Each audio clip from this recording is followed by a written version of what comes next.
What is up, everybody? So I got some subscriber questions I want to go over, which there's some pretty good questions, and I think this will be a helpful, beneficial video for a lot of you guys out there. But before we get into this, I do have a public trading room now that anybody is welcome to come to. Link in the description below. It's a Discord room. Come on in and hang out, chat. You have more access to me, and I'm decently active in there. So, Jim actually asked on Discord a fantastic question that definitely deserves a video. Jim says, Fat Cat, so during the weekends is a time for internalizing the top trades done during the week and figuring out what went right in them. Would it be right to think that going through the worst trades of the week is a good idea to see what went wrong in them? So I'm going to stop right there before I move on. So here's the thing, when you're new, it depends where you're at within your trading. Okay. So if you're new, you should be reviewing your trades every day. Really, you should be reviewing your trades every day. You should be recording and reviewing your trades every day until you really grasp order flow and kind of know what's going on and kind of have your setups. So you want to constantly review every single day, the good, the bad. Keep doing that. That is the best way to learn order flow, the quickest way. Okay, because it allows you to see what went wrong and what went right. And if you're not sure, you kind of just keep going back and forth in the footage until you kind of figure it out, right? However, yes, during the weekends, you want to spend a lot of time on the best trades because you are internalizing them, right? So every Sunday, I look through all my playbooks for the last 2 weeks, and I want to really remember those setups, really comb through them. So that way, when I go into the next week, that is pretty fresh in my mind. Okay, now as far as looking at the worst trade of the week, I think that's something you should have done during the week, and I don't think you should spend that much time on it. Okay, now initially, yes, you do want to spend a lot of time trying to figure out what went wrong, but after a while, uh, as your skill increases, for instance, in my case, if I take a bad trade, I pretty much know I'm sorry, I'm getting tongue tied here. I pretty much know what went wrong. Okay, so I'm always running a 6 tick stop, and if that gets hit out, it gets hit out. But if I'm taking a really bad trade of the week, well, clearly I moved the stop, and that's a problem. So the problem is I move the stop. I don't really need to look at it. Um, which this kind of goes into your next question here in a minute. Definitely look at it if you think it'll be beneficial. Because if you're not sure why that trade was bad, look at it. Okay. Look at it and then move on, right? Look at your bad trades and just, oh, okay, this is what went wrong, move on.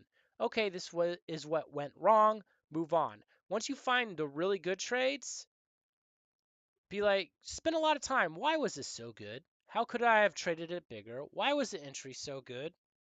Could I have gotten a better entry? Could I have gotten a better exit? Can I see more of these? How do I see more of these? Maybe I should look through the charts and find more of these. Okay? And then spend time on that. Then you go look at a bad trade and you're like, oh, okay, this is what went wrong. Move on. The more time you're spending on the good stuff, okay, the more time you're internalizing the good stuff, the more you're going to do the good stuff. Okay? You want to be hard on yourself on the good stuff so that way you can do it better. And when you do something stupid, be easy on yourself. Figure out what went wrong and move on. So that's totally up to you. It depends where you're at. If I took a monstrosity of a terrible trade, that's totally 100% my fault in my case. It really depends what's going on with you and your trading and what your stops look like, which kind of goes into the next question. Should I take away the stop loss and take profit so that I can measure performance of the trade by profit to loss on it? He's on a small tester account. So what he means is he wants to be looking at the MAE, MFE is what I assume, correct? Because you're looking at the profit and loss on it, basically. What was the risk to reward ratio? If you risk 2 ticks to make 15 ticks, that's a fantastic risk to reward ratio. If you're risking 10 ticks to make 10 ticks, that's a 1 in 1. Really not that good in my opinion. If you're risking 10 to make 60, well, then that's pretty good, right? So I don't ever think you should be taking away a stop. Now, I get where you're coming from. I feel like you're picking up a lot of this from other videos I have. I do have a video about why trade managing by hand makes the difference. And I always try to manage the trade by hand as best as I can, right? And as soon as I enter, I'm pretty much in control of that trade, okay? Now, if it runs away from me into profits or it goes against me so far into loss, I'm really not that much more in control. Again, this kind of depends on your style of trading. Somebody like me who scalps to enter big trades, it's very important that that trade stays tight until it works out. If it doesn't work, it needs to be cut relatively tightly. So that way I'm constantly in control of my risk to reward. That risk never really gets out of hand, okay? So if that's something you're trying to strive for and replicate, here's my suggestion. Don't get rid of your stop. Do not get rid of a stop or profit target. Okay? I don't like stop targets or profit targets because you never fucking know.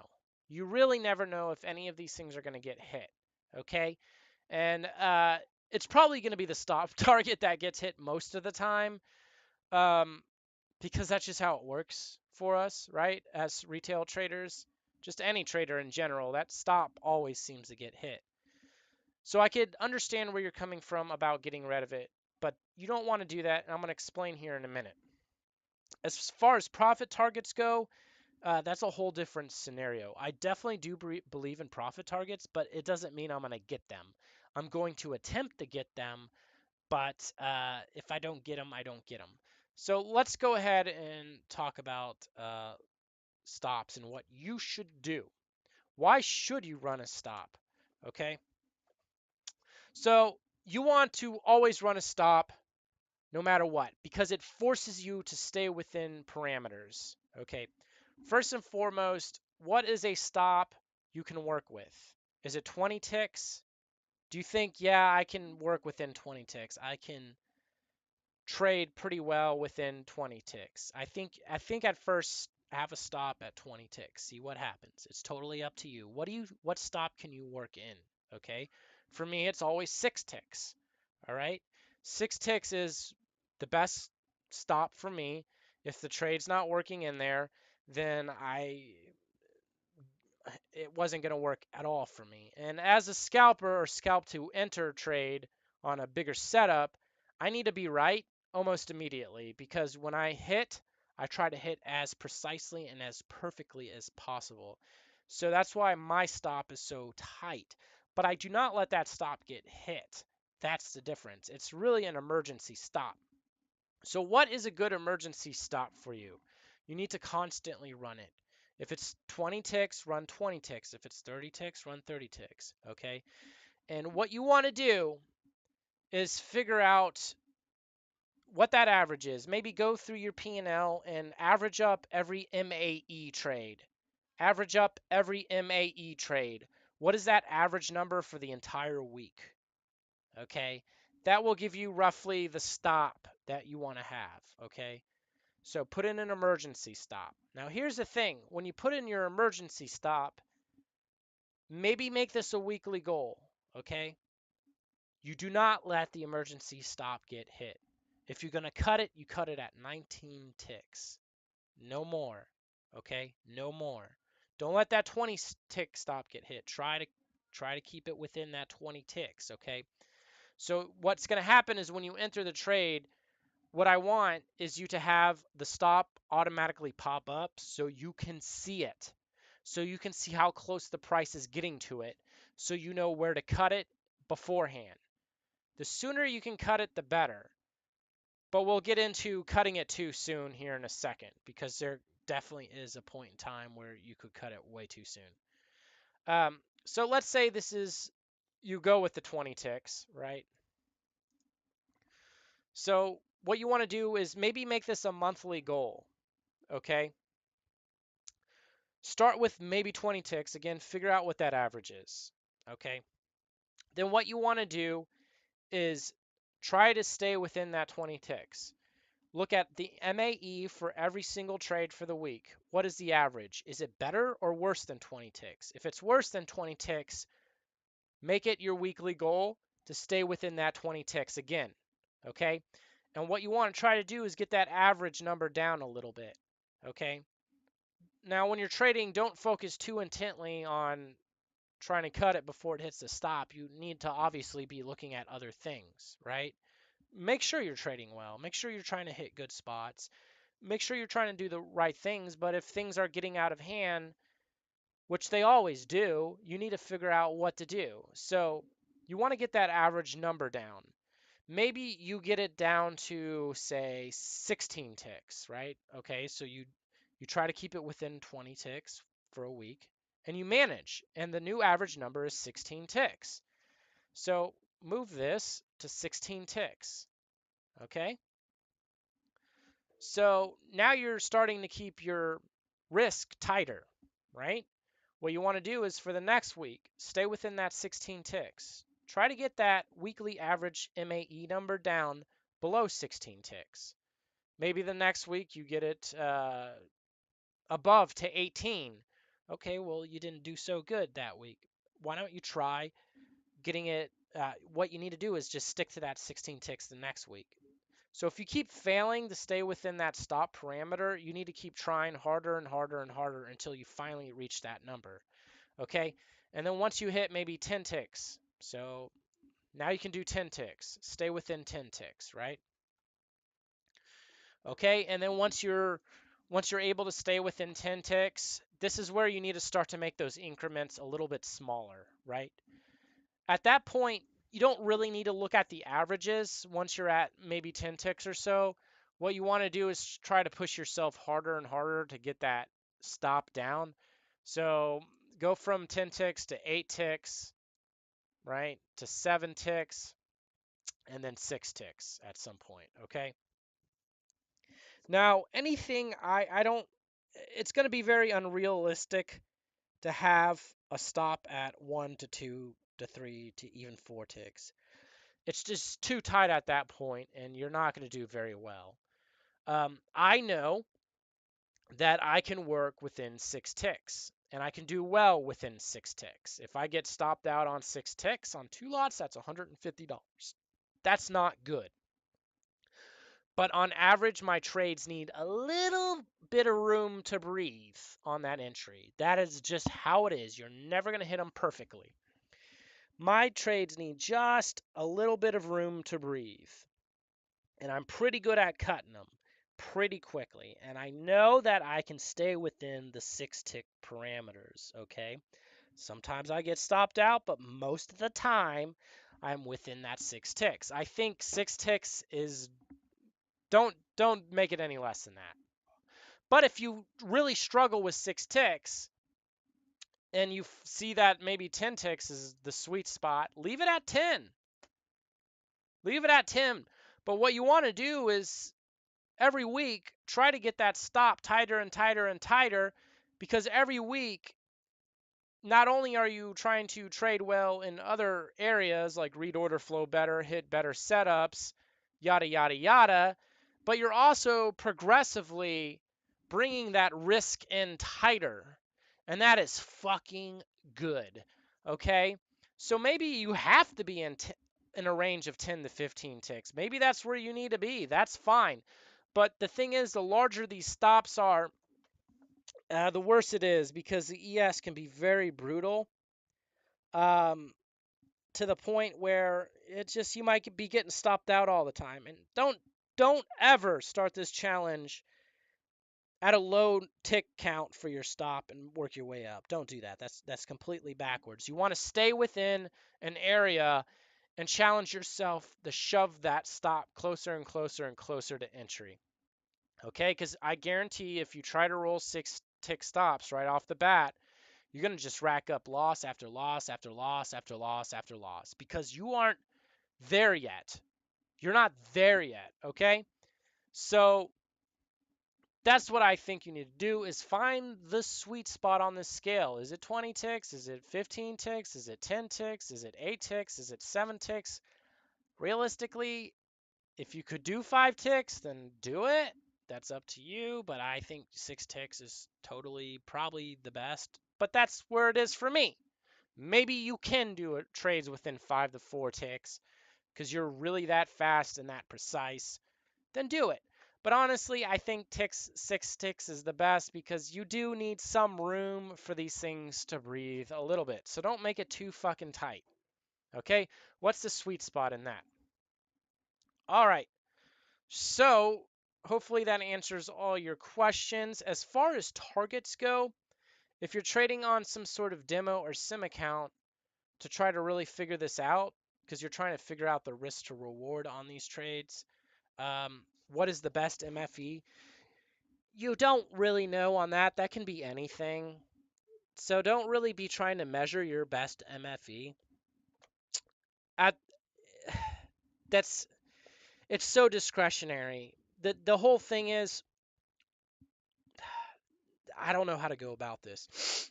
You need targets, but you need targets really close and far away. Where is that target? If your target's 30 ticks away, it's honestly, it's probably not going to get there unless you're hitting a playbook setup you know very fucking well. Okay? But if you don't have that setup, that should get you to that target, that should make you 30 ticks, and you really don't fucking know, then honestly, it's not going to make the 30 ticks, okay?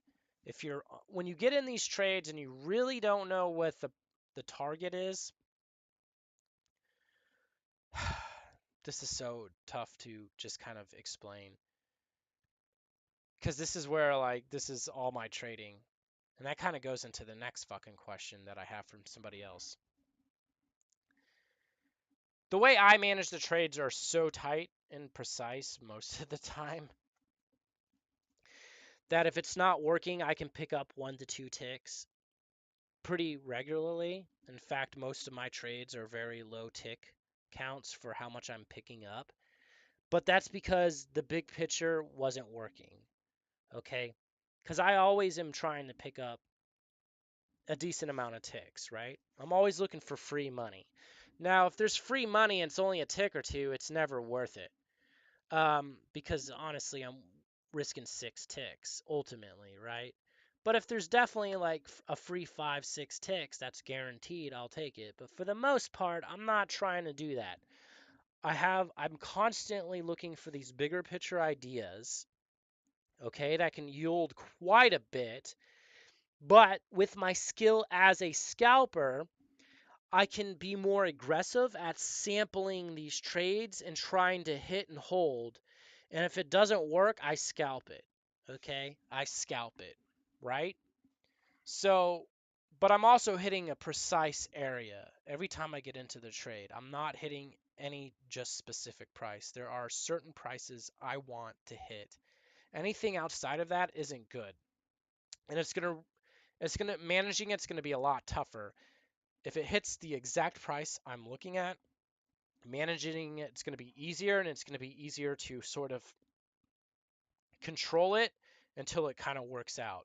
And if it's not working out, I try to hit these zones where it's easier for me to break even because there's specific prices where you can't really break even as well.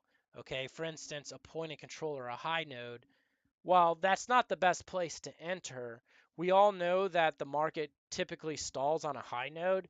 So theoretically, that is a kind of a good entry point because you can get out of it for a break even a lot easier than you would somewhere else on the profile where it's just kind of in the middle of somewhere because the price might move away really quickly in one direction or another and not get hung up and stall. So I'm looking for an area where it's going to kind of hang up and stall so I can manage it in my favor. Um, that's a whole, I just can't explain that in an hour or to. This is literally like it's too discretionary. Um, which actually goes into the next question. So, so as far as taking profits go, typically I'm very hyper focused on that depth of market. I'm hyper focused on the bid and offer when I'm sitting in the trade. I always want the like if I go long, I want that bid to be in my favor. I want the offer to always be on top of a tick above my entry point. If the market ticks down against me and it's getting stuck below me, that's not good. I want it to always be slightly, I always want the offer to be a tick above the bid if I'm long at that bid. Okay, vice versa for the offer if I'm short. So I'm kind of watching that. And when it goes about 2, 3, 4 ticks in my favor, and then it hits a particular area I'm looking at to where it's a potential target or a piece of structure on the volume profile, because I lean on a lot of profile structure as far as targets go, right? So there's all these little areas I'm looking for on the profile to where the price might get hung up here. And if it gets hung up here, I'll just take it off. If it can get through this zone, I can hold it to the next target where it might get hung up. So I'm always looking for places where these things might get hung up at. And it also depends on the volume and volatility. The higher volume and volatility, the more likely it's going to push through structure that's smaller bits of structure. But when the volume and volatility is low, almost every piece of structure on a profile hangs the price up. Um, so I'm always accounting for that, right? So as far as trying to track exactly where profits is going to go, it can be for some days I can only grind out 2, 3 ticks all day, but it's not because I'm trying to do that. That's all there is. So you can't really just measure what your average reward is because it depends on the day type, to be honest with you. So if the trade so you want multiple targets, and what I think you should do is if you're on demo, trade 2 lots because it's easier than one. Always put the full amount of 2 in, and then anytime it runs in your favor and it starts to get hung up, scale out one of those lots. Always. Okay? That way you get paid. And this prevents you from panicking because some traders hit good setups, but they panic out of the trade and cut it too early. First and foremost, if you can split one of those lots off, it'll allow you to do that. So that way, subconsciously you got paid and you're okay with trying to let the last remaining lot run to target. Okay. And that way you don't panic the fuck out and go flat on a good trade. If that one lot runs a target, that's good. If not, you can let it get closer to your entry and either break even or get out for a smaller win. But either way, you got paid on the initial scale out. And that's going to help you psychologically a lot, at least for some people. And for me, it definitely helps. It's called ringing the register. There's been so many times where I've had these big targets in mind that I'm like, okay, well, it should go here. And I might be up 30 or 40 ticks. And this happened the other day. I think I was up like 42 ticks. And I let the trade come back on me and turn into like a 2 tick loss. I should have scaled out. I knew I should have scaled out. And that I could have made a substantial amount of money on just that one lot being scaled out, 42 ticks. And I could have let the other one lot break even or take a 2 tick loss, and I'd still be up. Because when you are fighting for trades, it's going to cost you money, especially better quality trades. For me, better quality trades are worth fighting more aggressively for. Now, I will only hit them so many times before I give up and wait for something else, maybe 2 or 3 times, and then I might hit it again, but I need to see something different because apparently that specific zone isn't working. Um, so as far as targets go, that really depends. I think you just need to experiment with that, but you need to keep control of the risk as best as you can. So the more control you are with that risk, the better it's going to be. Just progressively move that risk tighter and tighter. And eventually, you'll start to figure out where these setups can run. Okay? So you're going to constantly be working on better setups, and you're going to kind of figure out where they should go. And it'll kind of give you an idea of where target is, but don't ever expect target to get hit. Sometimes if I scale out a good trade, I won't let it come back to me all the way because there's certain areas I don't want it to cross. And if it crosses certain prices, I start to lose more and more confidence in that trade. And if it's crossing specific zones, I'll cut it, right? So maybe the trade goes in my favor 42 ticks. I scale out one because I think I can get 60 ticks on it because of something on the volume profile. But all of a sudden it starts going down. Okay, well, there's a spot where it might bounce. Okay, which is between me and 42 ticks away, so maybe 20 ticks in it. So I'll kind of hold it.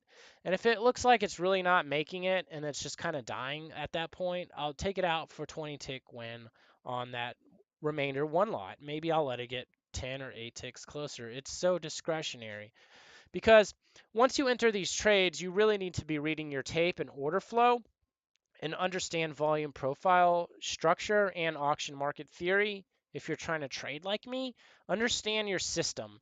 So if you're not an auction market theory guy or a volume profile trader, understand your fucking system. Understand what little levels will this get hung up on. If it's a lower volume volatility day, it's going to get hung up more in specific areas than it would on a higher volume volatility day. So just be aware of that, right? So that you're constantly adjusting for that profit, right? That target is always different depending on what the day is and what the setup is. So you can never really find the average target. Now, as far as keeping your risk very tight, that's something you want to be very consistent about because in the end, that will make the difference. And once you have your playbook set up, you want to hit the best spot, but you also want to get it out at the best spot. And if you can keep that risk tight, that's really good. For instance, if I have a playbook set up and I'm risking 20 ticks of stop, well, typically somebody might be risking 20 ticks of stop, right? Say you always risk 20 ticks. Well, if I get in the trade and we both get in the trade at the same time and it's just not working, what I'll do is I'll cut it, right? And maybe you hang out in it and then it goes and the price goes 15 ticks against you. You're not stopped out because you got a 20 tick stop, right? What I'll do is I'll start to look for another entry. And what I might do is get in where the market's rotating. So if we both have the same target and it goes to the same target, I made an additional 15 ticks on the trade where you didn't because you let it kind of go against you. So with my style, I like to not marry a position. I let the market talk to me, the order flow talk to me. If it's not ready, it's not ready, and that's okay. I'll get out and reposition. And sometimes when you get out and reposition, you get a better price, and you're ultimately going to pick up more ticks on the way to target if it gets there. Sometimes I get out and then I get in at a worse price, but that's okay. It wasn't working out initially and I was willing to get out of it. Sometimes I get out of it, and had you stayed in it, you would have made more money. But in the end, the ES is so wild that having a stop target, it really depends on the day. Just like a profit target, it can either be big or it could be small. So if you are running hard targets and stops, you need to constantly be adjusting those for the volatility and the volume. And where that is and what that is, I don't know, and neither will you, and that'll be difficult. But if you can constantly control your risk and keep that trade tight within 6 ticks, you can be more aggressive and you can take more hits and sample your setup more in different areas until it finally runs and works. Now, really breaking even and taking small losses versus more small wins, that's a whole nother skill set. It's very difficult to get good at that. I recommend doing one tick drills for an entire fucking month. Most people won't do that, so do it for a week. Take 100 trades a day. and really try to break even as many of these as you can and try to take as many one tick wins as you can. Okay. Um, and if it blows against you 8, 10 ticks, that's okay. Don't look at the P&L. This is an exercise to get faster at this point. So if you're trying to keep these stops tight, that's what I recommend doing. So I have another question on YouTube. Could you do more vids with Dom where you show exactly what to look for under which conditions you would enter a trade?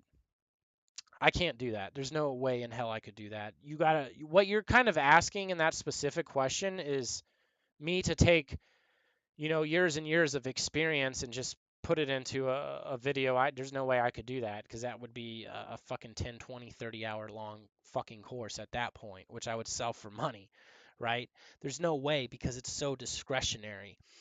Because I trade many different conditions, and depending on the condition, depends on what I do. So, yes, I am looking for certain conditions, so I can somewhat answer this question,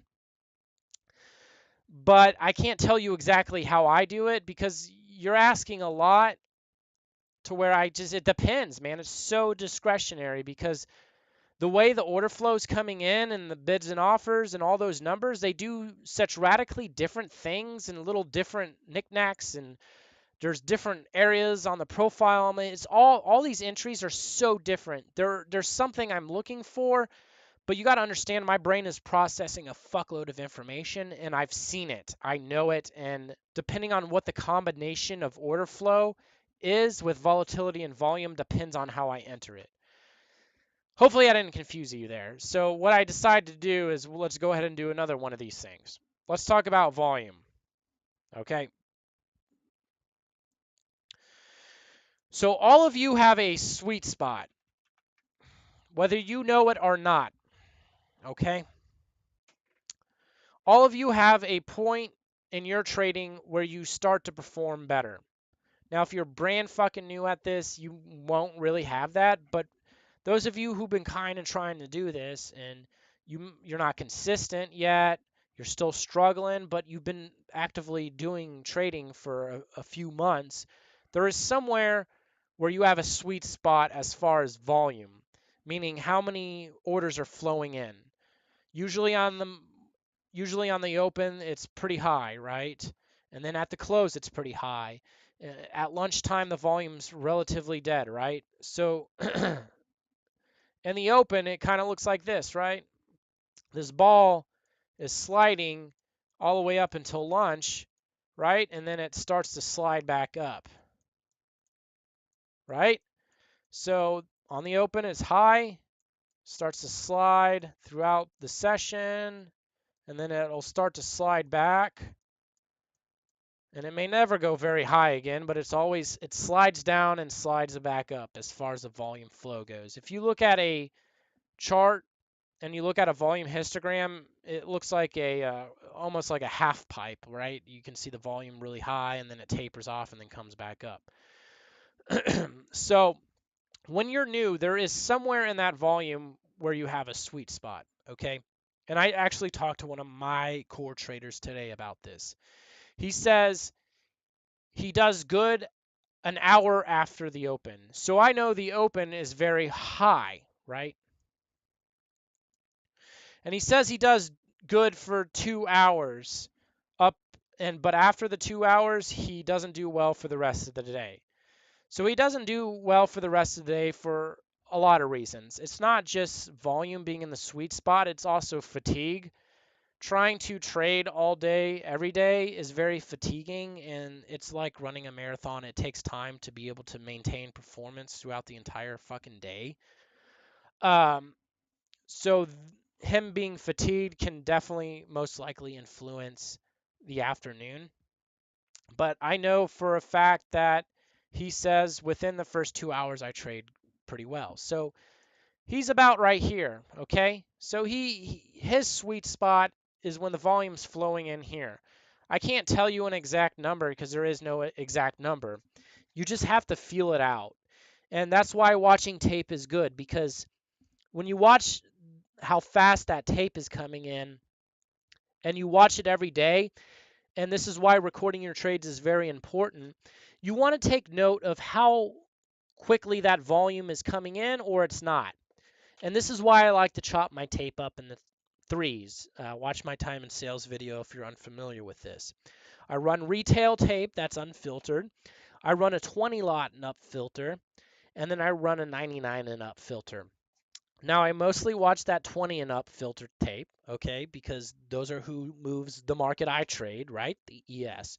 So I'm kind of mostly focused on the flow of that 20 and up. Now, different markets, different things. I only trade one thing, so cutting the tape up might not apply. But every market, there's going to be a specific amount of volume to where you're in the sweet spot, right? Where is that sweet spot for you? Do you kind of know how much volume is coming in? There's really nothing there to tell you this is your sweet spot. You got to kind of just have a feel for it and figure it out. It's kind of like riding a bicycle. I can tell you, but unless you feel that, you don't know, right? It's like once you ride a bicycle, you never forget. That's a cliche thing, but you'll eventually have a feel for it. So once you know where that is, okay, that is where you're going to trade your best. So that's where anything outside of that, you don't really want to be trading, especially on a live account, okay? Because currently the volume's right about here, but if you're trading the summertime, it's kind of always over here. Now, don't get me wrong, throughout the summertime, it'll scale down like this, right? But the relative of volume, pretend there's two scales on this shit, right? The relative volume for the day could be here, it could be here, or it could be here. But that's kind of like the tempo. What's the tempo of the day? What does the volume look like for the day? But every time, no matter what the average volume is for the day, it always opens high and goes down and then comes back usually. Okay. So yeah. So what we can do right here is actually let me do this. Okay. Right. Let me actually do this. Let me delete this. Let me copy this. Okay, and put this up here. All right. So this is volume. Really, this is RVOL, relative volume, basically. So what is a relative volume? There's indicators and shit out there that kind of measure shit on this. I don't know how to use them, but yeah. So usually in around this time it's pretty high, but in the summertime it's here. Okay, if it's the summertime, the relative volume will be about here. On the open, it'll go like this, right? And then when we get closer to the close, it'll come back up, right? Okay, well, now that we're kind of in the season, because this is the season, the volume is pretty much really good. Um, so it still does this throughout the day, but the volume's flowing in higher, right? It's flowing in higher. So when the market opens, it's going to be incredibly fast when these two parameters align themselves, right? Whereas if the market opens up in the summertime, it's going to be slower. So even though this thing can slide back and forth, it's going to be slower on the open in the summertime than it would be in the peak season, which I think we're about in peak season, right? And then the closer we get to Christmas, the more this thing dies down, right? And then after Christmas, this thing overall is going to pick back up, and then we come to the summertime and it starts to slow down. So this little thing is sliding up and down throughout the different trading months because trading has seasons of high volume and low volume. That's just how it is. Now, of course, if there's some sort of crisis like COVID, well, everything's going to be pinned the fuck up here, and that's not in your sweet spot. And understanding where on these scales are you trade the best is so important, but trying to figure that out is so incredibly difficult. Okay? Once you figure out where that is, okay, well, what is the overall tempo? Where do I do better? Do I do better? And this is why it can take a year to figure out your trading, is because you need to go through all these seasons, because as the relative volume moves up and down this scale, you're going to start to trade like shit because you're not realizing the overall shift, the overall shift in that volume flow. Okay, so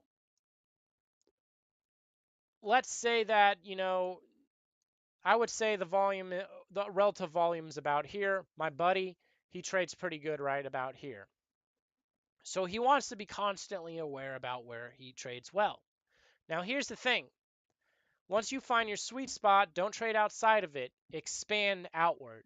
So if my sweet spot's here, okay, and this is if you're trading live or anything real serious. Now, if you're fucking around on demo and you want to experience lower volume areas, switch the demo and then, let's make this different red to demonstrate demo. So experiment with that. Experiment with that. Experiment with that. Experiment with that. But if you're serious, stay in there. Try to know where that is. Stay in it. Constantly experiment.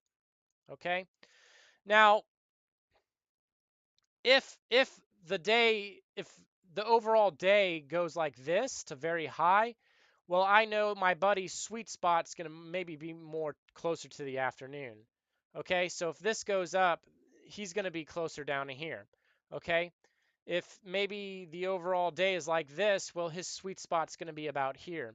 So you're kind of averaging out where exactly that sweet spot is, okay? Because whatever direction this thing is moving, this ball is going to kind of go in the opposite direction.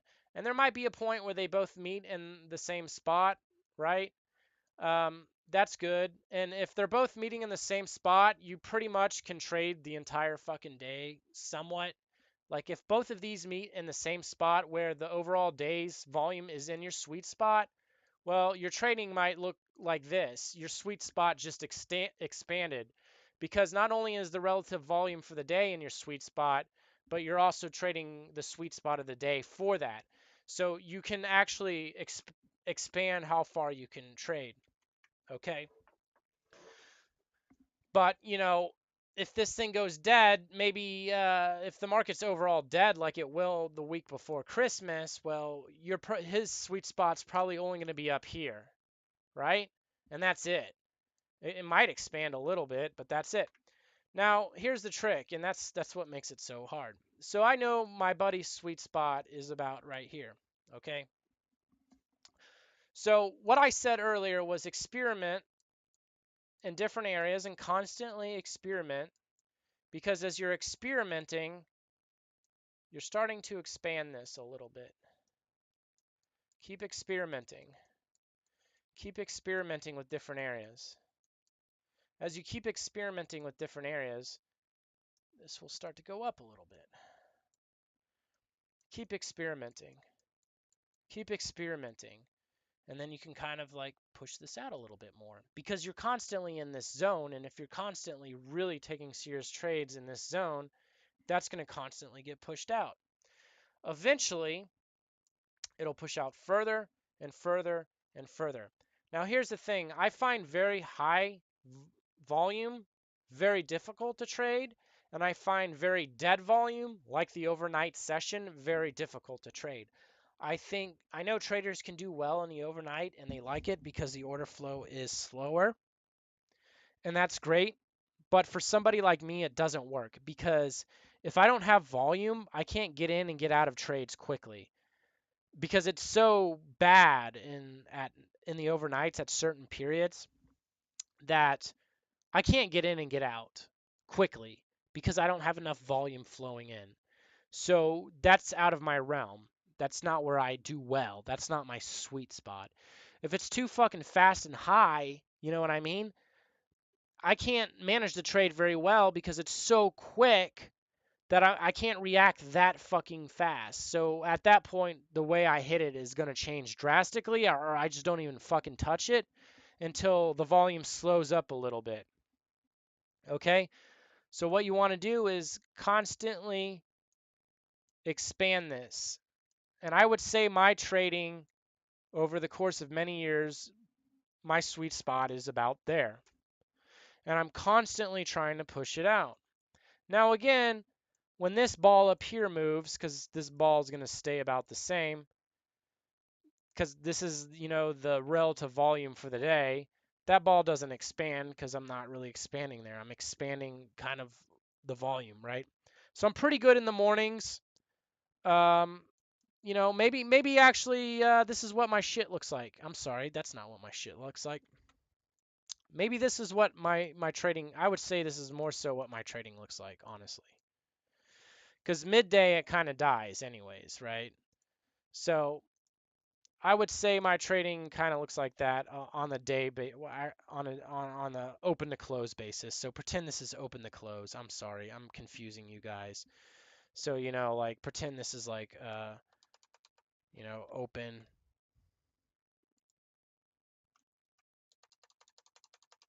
close, okay? And then this is midday. So this is midday, right? So I would say my trading looks about like that, right? But if we're looking at it from just a volume perspective, I would say from very high to very dead, I'm somewhere in there. And the closer you get to these extremes, the harder it gets. It doesn't matter if it's dead or high. It's very difficult on both extremes. So you're always somewhere in the middle of that. And you want to constantly push that shit out, right? You want to constantly push that shit out. But here's what's also fucking nuts. When you're actually trying to get into a trade, this ball's going to be bouncing the fuck around a lot more when you're trying to, because that pace of tape doesn't stay at a certain area. So you want to look at it like there's a third slider here, and this is the actual volume flow of your specific entry. That's going to be moving very rapidly in both directions, and that's basically the tape coming on and off, right? So if you're looking to break out, you want the tape to be up here. If you're looking to fade a move, you want it to be down here. So this is going to be banging around real quick. So that's kind of like how you micro zoom in, how you want to get in and out of these things. So yeah, kind of going on a tangent there and going off topic. So you want to constantly push this out as much as you possibly can. And when you do that, you're going to be able to be in the sweet spot longer and you'll be able to trade the day more, okay? So let's throw in one more thing into the mix. Let's talk about volatility, okay? There is a sweet spot for volatility. If the market thins up, the moves are way more volatile, and it can be more volatile on less volume. So volatility is about the average move, right? If the order book's somewhat thick, it might get stuck in a 2-3 tick range, but if the order book's really thin for most of the day, it might get stuck in an 8-10 tick range. So there's a sweet spot for your volatility. How extreme are the movements on these ticks, right? If it's too high, it's really hard. If it's too low, it's not easy. Typically, these things go hand in hand, volume and volatility. But there can be a point in time like COVID where it's like this and it's almost goddamn impossible. Or there could be a time like this where the volatility is really low and the volume's pretty high. Um, so you got to realize that. Or it could be like this and then it's almost impossible to trade because there's no ticks being moved, right? It's not really ticking up or down. It's getting stuck right the fuck there. And there's no volume to move it. That's what an overnight session looks like. So again, both extremes are really hard. Now, again, you want to find your sweet spot. So the sweet spot on volume is here, right? The relative, maybe I'm doing really good this month. What is the overall ARVL of this month? What's the relative volume of this month? Figure that out. Um, as far as volatility goes, you're going to have a sweet spot in volatility. Maybe you do better on more volatile moves. That's why some people like to trade in Q. It's so much more volatile than the ES, right? Or maybe some people like bonds because it's a less volatile, right? And it just volume flow kind of interacts with volatility, but at the same time it doesn't. It just depends how thick or thin that book is, because the thinner it is, the more volume or the more volatility there is, and the thicker it is, the less volatility there is. And the volume pace could be about the same. So the volume could always be here, right? But the book could be thick and the volume's coming in the same on these two slider scales, but the tick movement up and down won't be as much. If the order book is very thin, well, now the ticks are moving up and down more, but the volume overall is the same. So you got to understand that too. Where the fuck is the sweet spot for your volatility? Maybe you're kind of like medium volatility is what you like. That's what I like usually, right? So what you want to do is just kind of figure it out. You wanted to experiment in the different conditions. And this is probably the hardest part of trading and being consistent because when you're new, you're going to look like this. Somewhere you look like this. Now, trying to really figure this out using statistics or numbers or whatever, you can try to do that, but I've never done that. It's a feel thing. Again, it's like riding a bicycle. It's a feel thing. Where is the overall volume for the day? That sets the tempo. Again, the volume for the day will be moving up and down as we go from open to close, into lunch period, out of lunch period. The volume the volume getting into a move within the next minute is going to be bouncing around between high and low constantly, and that's your tape moving up and down. And you don't necessarily have a sweet spot for that, but that can confirm or deny a particular entry. The higher the tape is for a breakout, the better. The lower it is for a breakout zone, the more likely it is to be a fade. So that's where you want to switch between breakout and fade mode. Okay? There is somewhere in here, though, it's a feel thing. If you want to do something to measure it and you got a good system, please let me know. But there's somewhere in here where you have these three yellow circles to where you do very well, but you don't realize it because the moment this might shift, you don't do well. Maybe it shifts this way, you don't fucking do well. Maybe it's here and then this shifts and you don't do well. And maybe this shifts all the way up here, you don't do well. Maybe it comes here, you're doing good, but then this shifts and you're only doing good for a lesser amount of time, right? If the overall volume for the entire day is in your sweet spot, well, then your sweet spot gets a little bit bigger and you can trade a little bit more once these two things align. Because if I'm telling you, if the tempo, like if the market stays in the sweet spot for the entire day, I can trade almost the entire session. But if it depends where that relative volume is, and it's just so. I'm sorry if I'm confusing you guys, but if the relative volume is really high, again, my sweet spot will shift somewhere down here, right? That's where I do good, but I don't recognize that the overall volume for the day is so high that I need to wait for slightly slower volume, okay? Because if both of these are pegged out to the far right, it's way too fucking hard to trade. Whereas if that one's pegged to the right, you're going to want to trade when the volume starts to slow up because that hits the sweet spot.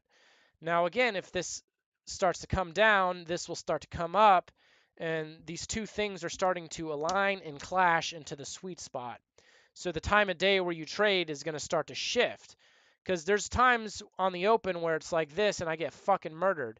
There's times where I can trade the open immediately, but the relative volume is like this. How do you figure that out? It's a feel thing. So these sliders are constantly moving up and down. That's why trading, again, is so fucking difficult to maintain, like to really figure out where you do well. You do well somewhere.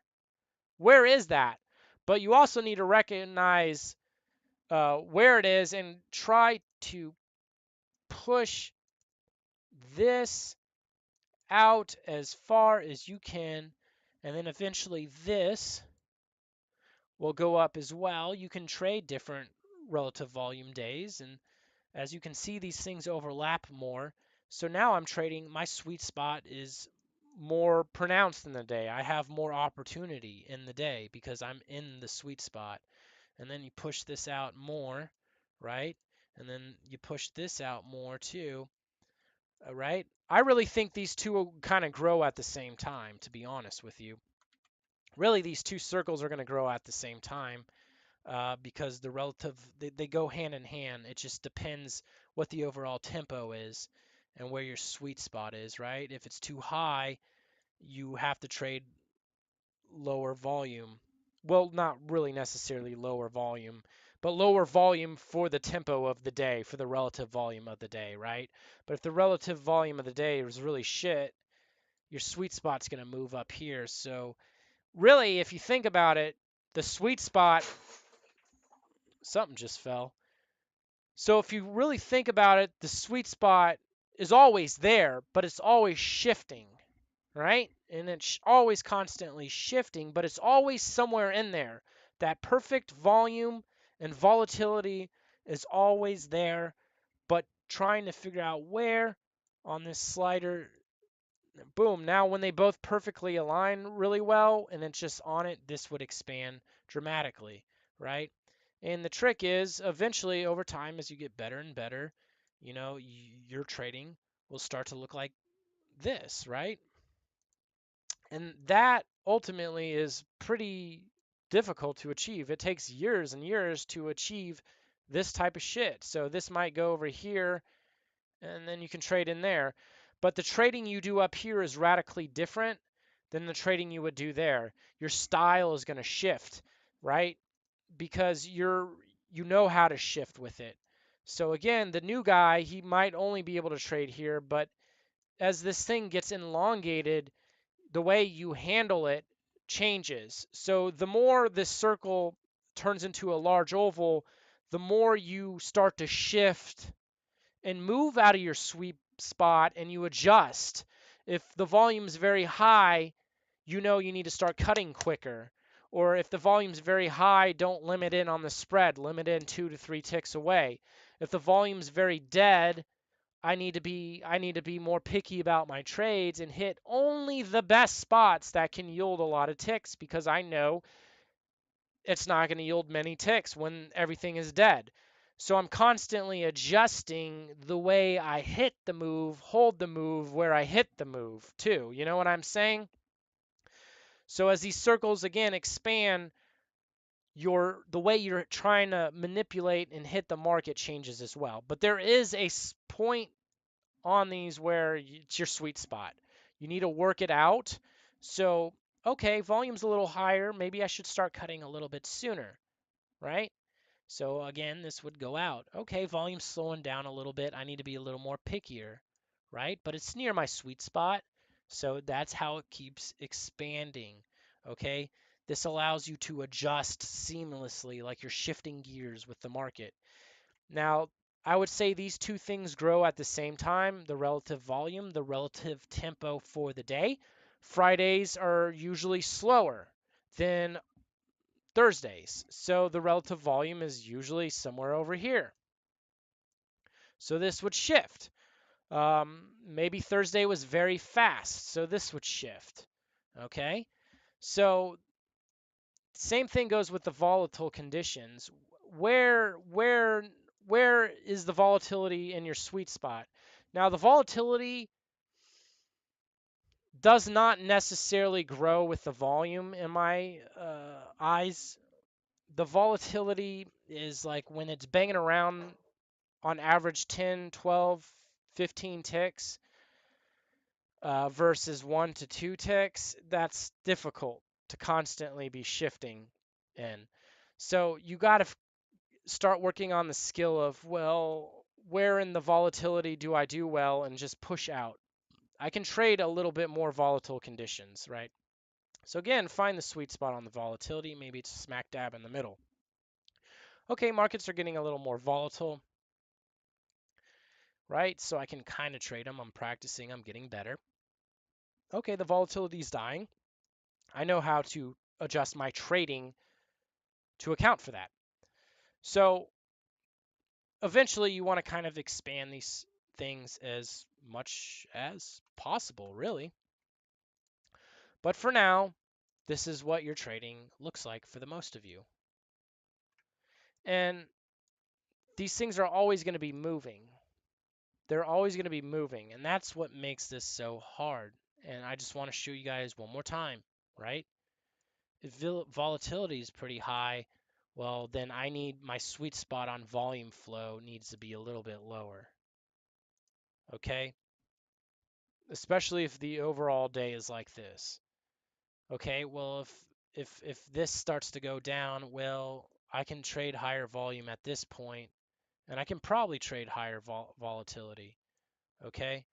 But all of a sudden, maybe volatility is really low. Well, I know that my sweet spot would be maybe here. So these are all moving differently, and that's what makes it so hard. What is the volatility that you do well in? What does the overall volume flow feel like that you do well in? And keep track of what does the day's volume look like? Because again, the day's volume can constantly change, and that'll move your sweet spot around. If the day's volume overall is very high, your sweet spot will be down here. If the overall volume is really dead, it's going to be more up here. Okay? But if everything's pegged the fuck out over here like it was in COVID, don't fucking trade it. Because that shit's really fucking difficult. Because when it's highly volatile, the book was way too thin. 1, 2, 3 lots per price. The volume was also high because people were trying to get out constantly through the day. And then the overall relative volume was high for days on end. And that's almost impossible to trade, and you're not in your element. You're not in your sweet spot. So what does that look like for you? And once you start to figure that out, you can be more aggressive in that sweet spot. You can be more aggressive in that sweet spot. Now, if your setup is outside of your sweet spot, you need to be a little more careful. But if it gets in that sweet spot, you can be more aggressive about it. You can add more size to it. But if that setup moves away from the sweet spot, you can't. The trick is to work that sweet spot out in both ways, and that way you're really good at trading the conditions as they shift. That way your sweet spot is expanded and you're able to handle multiple different kinds of volatility and market conditions. And that right there, folks, is going to take you a very long fucking time to achieve. To really get these things expanded is going to take you a long fucking time. So that's why when you're new and you decide to go live after 3 months of trading futures contracts because you're consistent, well, all of a sudden the summertime rolls around, boom, this happens. Fuck, I can't trade it because your sweet spot shifted. When your sweet spot shifted, this goes up, right? And you didn't realize that. That's why you're trading like shit. So hopefully you guys enjoyed that video. To the guy that asked the question on YouTube, I really can't answer it because it's just so discretionary, and my sweet spot I've been expanding over the years. So it depends. When it's really high volume, high volatility, it's different. When it's low, it's different. You know what I'm saying? So I can't really tell you. What are you looking at? What kind of volatility volume? I mean, the shit's changing every fucking day, every minute of every day, throughout the day. And it's constantly shifting. You got to look at these sliders like they're always moving. Because they are. And once that shit aligns, woo, and that setup's there, boom. All right, guys.